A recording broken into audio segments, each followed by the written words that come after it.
Assalamualaikum warahmatullahi wabarakatuh.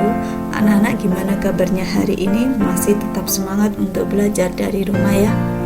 Oke, pada kesempatan kali ini kita bertemu kembali dengan saya Bu Pipit Sri Wahyuni pada mata pelajaran fisika kelas 11 semester ganjil dengan materi elastisitas.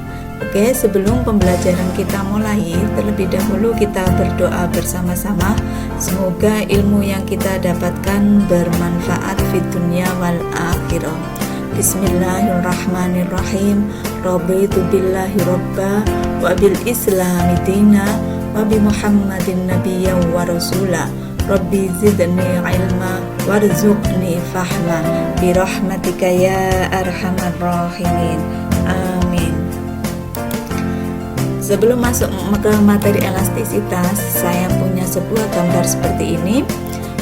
Tentu di sini semua mengenal ini ya, gambar dari Angry Bird. Angry Bird ini akan dilemparkan pada jarak tertentu. Caranya gimana biar dia bisa terlemparkan pada jarak sesuai sasaran? Otomatis dia akan menggunakan ini, media ini. Media ini yang disebut sebagai media apa? Media ketapel ya, ketapel. Dia akan menggunakan bahan bahan ini nanti yang akan kita pelajari pada materi elastisitas. Jadi kompetensi dasar yang wajib dimiliki adalah yang pertama, menganalisis sifat elastisitas bahan dalam kehidupan sehari-hari. Yang kedua, melakukan percobaan tentang sifat elastisitas suatu bahan. Berikut presentasi hasil dan makna fisiknya. Yang kita pelajari di elastisitas, yang pertama adalah benda elastis, yang kedua adalah modulus Young, dan yang ketiga adalah hukum Hooke. Yang pertama, sebenarnya apa itu elastisitas atau sifat elastis? Jadi di sini ada gambar pegas yang sangat cantik ini. Kalau pegas ini saya beri gaya, kemudian gayanya saya hilangkan. Yang terjadi pada pegas apa? Dia akan kembali ke bentuk awal. Itu yang disebut sebagai sifat elastis. Jadi bekasnya nanti kembali ke bentuk awal setelah gaya yang dihilangkan. Itulah yang disebut sebagai sifat elastis.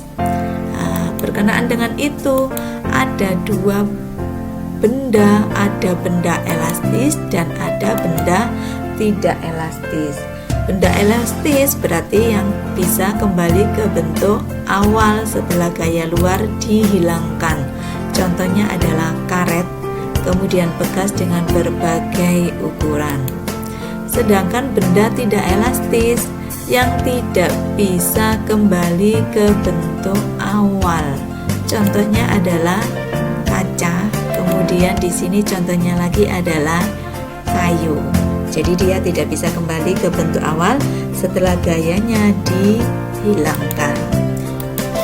Nah, besaran yang terkait dengan elastisitas yang pertama adalah tegangan atau stres. Simbolnya adalah seperti ini dibaca sigma. Jadi dibaca sigma. Adalah perbandingan gaya dengan luas penampang. Jadi kalau saya punya sebuah tabung seperti ini, dia diberi gaya sebesar F, kemudian luas penampangnya adalah A, maka tegangannya adalah gaya per luas penampang. Kemudian besaran yang kedua adalah regangan atau strain. Maksudnya apa? Perbandingan antara pertambahan panjang dengan panjang mula-mula. Kalau saya punya pegas seperti ini, L ini adalah panjang mula-mula. Setelah diberi gaya, dia akan bertambah panjang di sini, delta L, perubahan panjang. Maka regangannya adalah perubahan panjang delta L dibagi dengan L.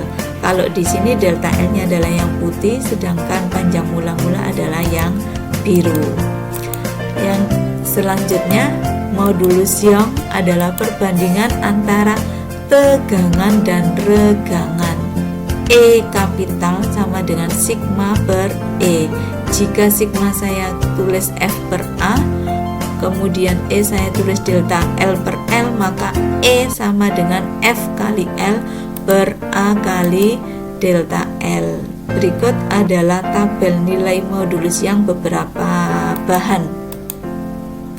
Contoh soalnya adalah sebagai berikut. Seutas tali mempunyai panjang mula-mula 100 cm. Kemudian ditarik sehingga mengalami pertambahan panjang 2 mm. Tentukan regangan tali tersebut. Panjangnya 100 cm atau 1 meter, delta L-nya 2 mm atau 2 kali 10 pangkat min 3 meter.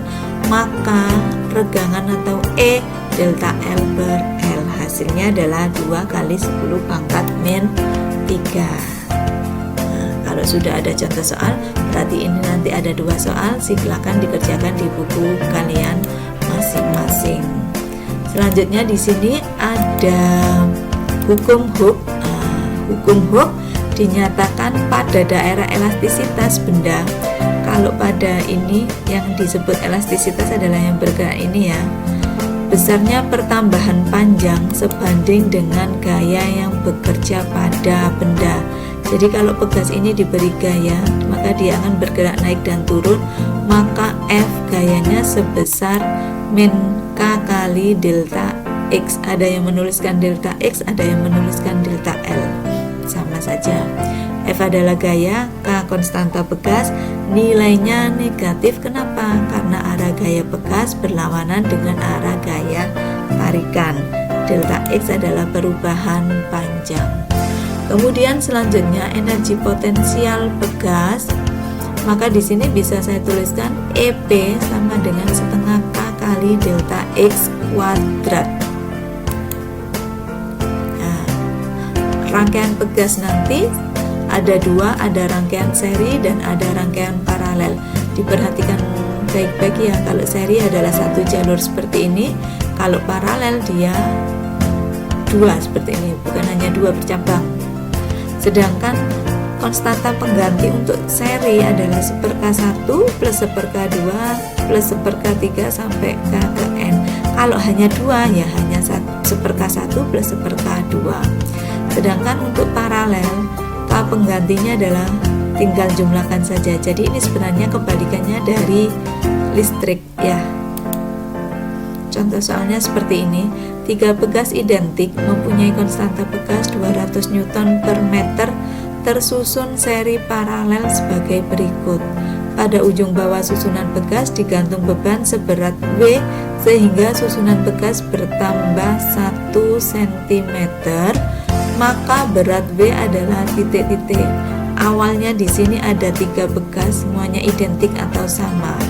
Nah, kalau seperti ini solusinya gimana? Langkah pertama adalah ini antara K1 dan K2 kita paralelkan, berarti tinggal menjumlah 200 tambah 200 400 ya.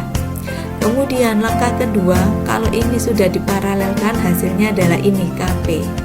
Diapakan? Diserikan nanti dengan cara yang seperti ini, 1/K total sama dengan 1/KP. KP hasilnya paralel tadi plus 1/K3 sama dengan 1/400 plus 1/200. Nah, dibalik maka K total hasilnya 400/3. Yang ditanyakan bukan K totalnya, tapi yang ditanyakan adalah berat W atau gaya, sebanding ya gaya dengan berat ini. Satuannya sama Newton, maka K kali delta X, K nya adalah ketemu ini 400/3, sedangkan delta X nya adalah 0,01 meter, hasilnya adalah 4/3 Newton. Bisa ya. Nah, di sini nanti ada 2 soal, silakan untuk menguji kemampuan kalian, kerjakan di buku tulis kalian masing-masing. Oke anak-anak, sampai di sini dulu pembelajaran kita kali ini. Mudah-mudahan yang kita pelajari dari awal sampai akhir bermanfaat. Saya akhiri. Wassalamualaikum warahmatullahi wabarakatuh.